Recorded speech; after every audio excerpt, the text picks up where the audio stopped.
प्रभु यीशु मसीह के नाम में आपको अनुग्रह, शांति और आशीष मिले।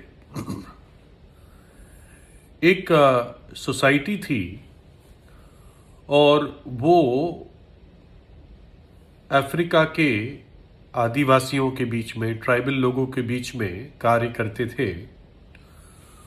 और क्योंकि ये जो कबीले होते हैं ये बहुत बंद होते हैं, क्लोज्ड होते हैं, किसी और बाहर के लोगों से बातचीत नहीं करते हैं और कोई भी बाहर का जाता है उससे खतरा भी होता है, क्योंकि कुछ इसमें से आदमखोर भी होते थे।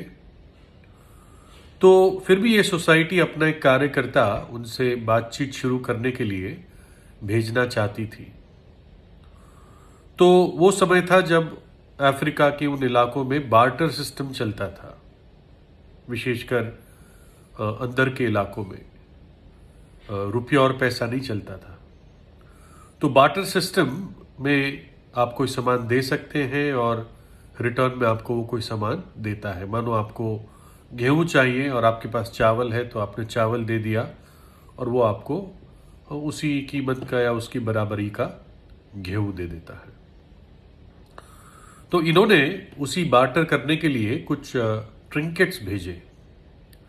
ये ट्रिंकेट्स होता है ये चीप सस्ते गहने, आर्टिफिशियल गहने के ये गहनों के माध्यम से वो कुछ बातचीत शुरू कर पाएंगे।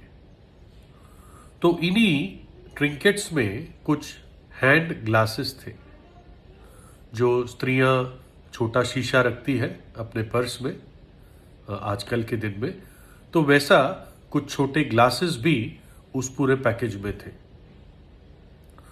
तो जब ये बातचीत उनके साथ आदान प्रदान हुआ तो कुछ ट्राइबल लोग बहुत अचंभित हुए उस हैंड ग्लासेस को देखकर,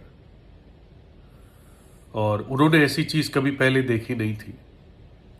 तो उन्होंने जब देखा तो चेहरा दिखता था और पहले तो शायद विश्वास नहीं हुआ कि ये मेरा ही चेहरा है। तो जब उंगली चेहरे पे लाए होंगे तो एहसास हुआ को कहा ये मेरा ही चेहरा है। तो ये नहीं था कि उन्होंने पहले कभी चेहरा देखा नहीं था, लेकिन पानी में अपना चेहरा देख लेते थे। ये भी नहीं पता पानी कितना साफ होता होगा, लेकिन ये क्लैरिटी के साथ सारे चेहरे के फीचर्स हैंड ग्लास में जिस तरह दिख रहे थे शीशे में, उन्होंने पहले कभी नहीं देखा था। तो ये खबर बहुत तेजी से फैली एक कबीले से दूसरे कबीले में, और सब जगह उस कार्यकर्ता को वो लोग बुलाते गए। तो उसी इलाके में किसी एक बहुत इंटीरियर में एक ऐसा कबीला था जहां पर एक राजकुमारी थी। उसी कबीले की या कुछ कबीलों की चीफ थी या चीफ की बेटी थी, प्रिंसेस थी, वो राजकुमारी थी। तो उसको भी पता चला कि ऐसा कोई यंत्र है, डिवाइस है जिससे चेहरा देख सकते हैं, और उसको ये बताया गया था कि वो सबसे सुंदर स्त्री है उस पूरे इलाके में, कि उसके अलावा और कोई सुंदर है ही नहीं वहां पर। तो उसको अपनी सुंदरता देखनी थी, तो उसने उस व्यक्ति को बुलाया और कहा कि मुझे भी वो हैंड ग्लास दीजिएगा। तो उस कार्यकर्ता ने उसको वो शीशा दिया और वो एकदम अंदर दौड़ी अपने घर में कि मैं अपनी चेहरे की सुंदरता को देखूं। और जब उसने अपने चेहरे को देखा तो उसको बहुत ही बड़ा शॉक लगा, अचंभा हुआ उसको, क्योंकि वास्तव में वो सुंदर नहीं थी, वो करूप थी। तो उसको ये दिखा कि मेरा चेहरा ऐसा है, और उसने अपना शाही हाथ उठाया और उस शीशे को पटक के जमीन पे मारा और वो शीशा टूट गया। और उसने एक रूल पास कर दिया कि इस कबीले में दोबारा ये शीशा कभी नहीं लाया जाएगा और ये व्यक्ति जो लाया है इसको यहां से बाहर निकालो। तो सवाल आता है कि उस राजकुमारी ने उस शीशे के साथ ऐसा बर्ताव क्यों किया? शीशे की क्या गलती थी? शीशे की गलती यही थी कि उसने राजकुमारी के सत्य को जैसा सत्य था वैसे ही उसको बताया और वो बात उसको पसंद नहीं आई। उसको ये बात पसंद नहीं आई कि मेरा चेहरा सुंदर नहीं परंतु करूप है और इस बात को वो सह नहीं पाई।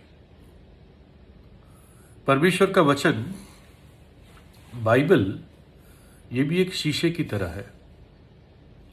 बाइबल खुद ही कहती है कि बाइबल एक दर्पण है, एक शीशा है और मनुष्य के सारे धर्म कर्म के काम परमेश्वर की दृष्टि में मैले चिथड़ों के समान है, बाइबल ये कहती है। और हमारे दिल की हालत को बाइबल बताती है। मरकुस 7 में लिखा है इस प्रकार से कि इसी मन से बुरी बुरी चिंताएं, झूठ, हत्या, झूठी गवाही, व्यभिचार, ईर्ष्या, क्रोध, डाह, लुचपन और मूर्खता भी, इस प्रकार के सारे पाप हृदय में बसे हुए होते हैं और वहीं से उत्पन्न होते हैं और मनुष्य को अशुद्ध करते हैं। मानव के दिल घिनौने पक्षियों का एक पिंजरा है और ये पक्षी निकलते जाते हैं। बाइबल इस बात को हमारे सामने लाती है ना? और ये बताइए, जब उस राजकुमारी ने अपने शाही हाथ से शीशा तोड़ दिया तो क्या उसकी करूपता सुंदरता में बदल गई? ना, वैसे ही रही, है ना? और बाइबल जब परमेश्वर का वचन हमारे हृदय के सही हालत को बताता है, हमें अपनी सही तस्वीर दिखाता है, तो इसलिए दिखाता है ताकि हम सुधार लें, हम ठीक हो जाएं। राजकुमारी के बस का तो था नहीं कि अपना चेहरा बदल दे, है ना? उसने क्या सोच के रखा था। लेकिन जब परमेश्वर का वचन हमें अपना अंदरूनी चेहरा दिखाता है तो उसी परमेश्वर के अंदर सामर्थ है कि हमारे अंदरूनी चेहरे को कुरूपता से सुंदरता में बदल दे। वो कहता है, मैं तेरा कठोर पत्थर का हृदय निकालकर तुझे एक मुलायम मांस का हृदय दूंगा। वो कर सकता है।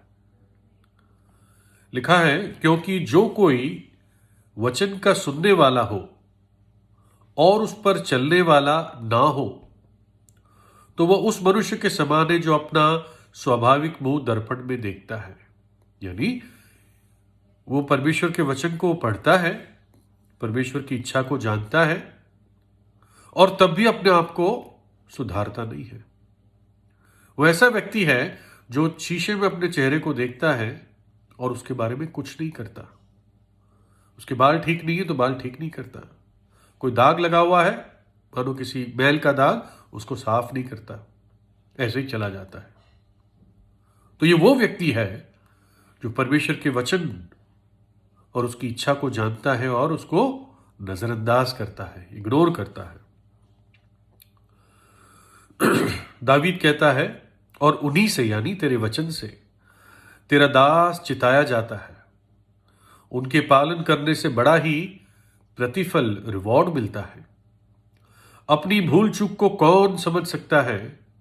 मेरे गुप्त पापों से तू मुझे पवित्र कर। अपनी भूल चूक को कौन समझ सकता है? उसी दर्पण में देखने से मुझे अपनी भूल चूक पता चलती है। ये एक ही पुस्तक है पूरी दुनिया में